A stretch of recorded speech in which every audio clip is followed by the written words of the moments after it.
welcome to Verbal to Visual Video. I'm your host, Doug Neill. This episode is the second in a two-part series about the process of conducting an annual review.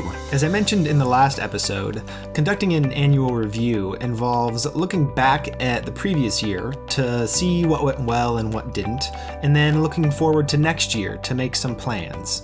And that at the core of this process is living life with intention. And by adding a visual component to the annual review process, what you're doing is adding this layer not only of additional insight via what comes out of the images that you produce, but also an added aspect of accountability. Because when you create an image of your annual review, it's something that you can put up on your wall and look to throughout the year to ensure that you actually make the changes that you'd like to make in this next year. In the last episode, I talked about how 2014 went.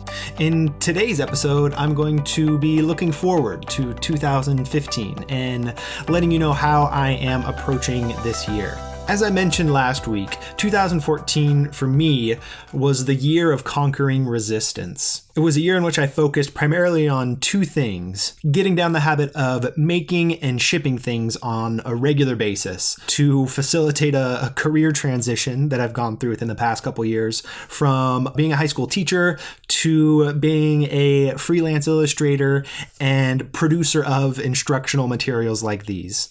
After all of the experimentation that I did in 2014, I'm ready now in 2015 to home in on the things that I have found to work for me. So I've decided to call 2015 the year of simplicity, which has three major components to it: focus, mindfulness, and minimalism. The focus component is about decluttering my work life. I've tried a lot of things out over the past couple of years related to the work that I do. Started lots of projects, some of which continue to this day, many of which do not. But now I know what I want to focus on. I know what work I want to do. So this year is about focusing on doing that work and cutting out all of those peripheral things that don't align with the work that I want to focus on. The mindfulness component is about decluttering my mind. No matter what type of work you're doing, it's easy for you to become your own worst enemy. And that's what I've found from time to time with my work in the past year. That my own mental processes and the way I was thinking about myself and my work were often detrimental to that work. In the last episode, I mentioned how easy it is for self-doubt and anxiety to make its way into your life. And unless you're paying attention to what's going on in your mind, those unproductive thoughts can take control of your mind, which then dampens not only your work, but also your quality of life. So when I talk about mindfulness, I mean being consciously aware of your thoughts and intentionally directing your awareness towards the present moment, and not dwelling on things that went wrong in the past and not being anxious about things that might happen in the future. And the third component, minimalism, is about decluttering my living space.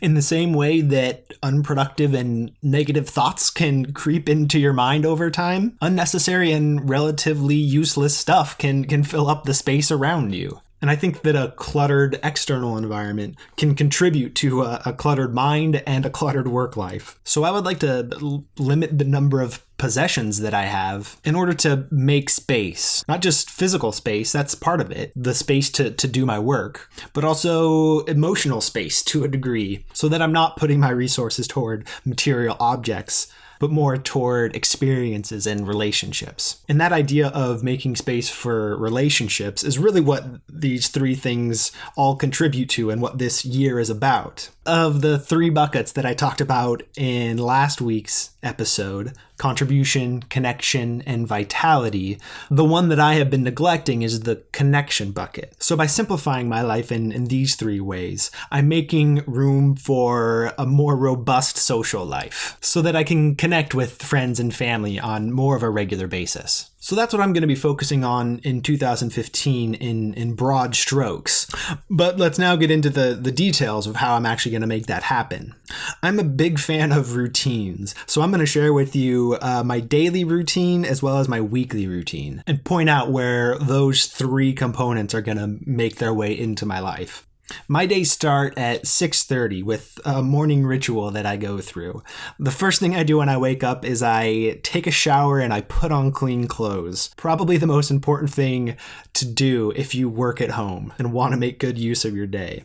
I then have breakfast and drink my 2 cups of coffee while reading the paper. And then to transition into my work day, I do some stream of consciousness writing, the morning pages of Julia Cameron's book, The Artist's Way.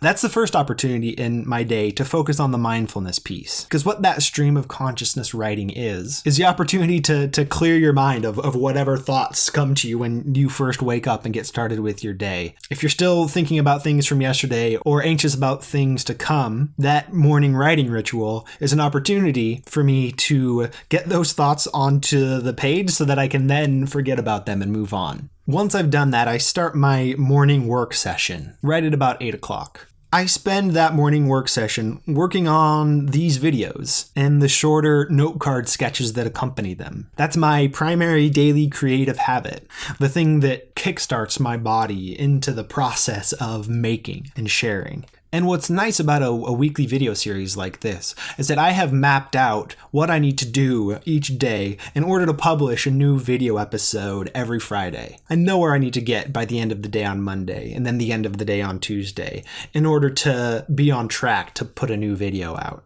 And because of that, I know when my work day ends, at least in relation to this particular project. I know when I've made enough progress for one day to be able to move on to other things, which is another piece that I found to be important about working from home, knowing when your work day is done. I have 3 alarms set permanently on my phone. One at 6:30, which is when I wake up. The second is at 10:45 a.m. And that's what marks the end of my morning work session and the second opportunity to focus on the mindfulness piece. That's when I spend about 10 to 15 minutes meditating. And I'm no expert on meditation. I haven't been trained in any style, but I've read enough that I kind of know what type of routine works for me. And that's also something that can evolve too as I learn more about meditation and its benefits and different ways to approach that. But essentially, I sit in a comfortable chair, I close my eyes, and I focus on my breathing. For about the first third of that meditation session, I keep my focus on my breath. And if thoughts come to mind, I try to just let them come in and then pass on by and return my attention to my breath. Then once I've reached this point where my brain is pretty quiet, I usually turn my attention instead toward my body and starting from my head and then going down kind of one by one, put my attention toward each body part and try to intentionally relax that portion of my body and then kind of just work my way down and relieve any tension that might have built up throughout the past day. I finish my meditation sessions by turning my thoughts back on and exploring whatever thoughts come to mind through just kind of my own internal dialogue, but paying active attention to that dialogue that's going on inside my brain. So turning my awareness back to my thoughts, but rather than trying to kind of let them pass by, which is what I do in the first part, instead allowing myself to actually explore those thoughts and see where they go. And that makes a pretty good transition, actually. Once the timer goes off after 12 minutes or 15 minutes, whatever I've set on my phone, it makes a good transition back into fully conscious and working life. After that, I'll have lunch and then jump into my afternoon work session. During my afternoon work session, I focus on any freelance projects that I have going on or the development of my own educational products. that's when I spend time making things that directly contribute to an income. And the balance between time spent on freelance versus time spent developing my own products varies from week to week, depending on what things I'm working on, the specific projects that I'm engaged in at that time. The third alarm that I have set goes off at 2:45, which marks the end of my afternoon work session and the time to exercise. That makes for one of the easiest transitions in my day because, one, I love at that point getting the heck out of my room and getting outside, and also working out in some format. I like to run, I like to play basketball. Anything that gets me moving around a lot, I enjoy. I also find that a lot of good ideas tend to crop up during that exercise session when I'm not actively thinking about any of my work, but inevitably thoughts and ideas creep up. And that's one of the benefits and a major reason if you don't already have some sort of exercise routine, even if it's just walking. That's actually probably the style of exercise that for me leads to the most ideas. Going on a long walk provides the right combination of blood flow and external stimuli to really get your brain going. Most days I follow up that exercise with another much shorter work session where I either capture all of those ideas that I had while I was exercising or where I get to whatever benchmarks I need to get to by the end of that day in terms of the production of these videos or the freelance or product creation work that I'm doing. And then it's the very end of the day where I get to the minimalism component. Before getting ready for bed in the evening, I'll spend about 10 or 15 minutes, first of all, organizing whatever paper trail I've left throughout the day. My favorite work materials are legal pad and 3x5 note cards. So by the end of the day, they're usually strewn about my workspace, which is my bedroom for the time being. So I store those away in the appropriate folders or envelopes that I have set up for my storage system. And then I just look around and see what else has kind of unnecessarily crept into my living space. And wherever there's an opportunity to get rid of something or clean something up, I'll spend a few minutes doing that. And it's surprising how even just 5 or 10 minutes of doing that puts my mind at ease and makes it easier for me to fall asleep. So that is my daily routine for my typical work day. But that's not how I spend every day. I have a weekly routine as well. I spend Monday through Thursday following that routine that I just described. I then spend Fridays in town. I get out of my home office, I go into town and I work from coffee shops or public libraries or university libraries, and also meet up with friends for coffees or drinks at the end of the day, which make Fridays a good combination of productive work time in new environments, which is very refreshing, but also the opportunity to connect with others, to start contributing to that connection bucket.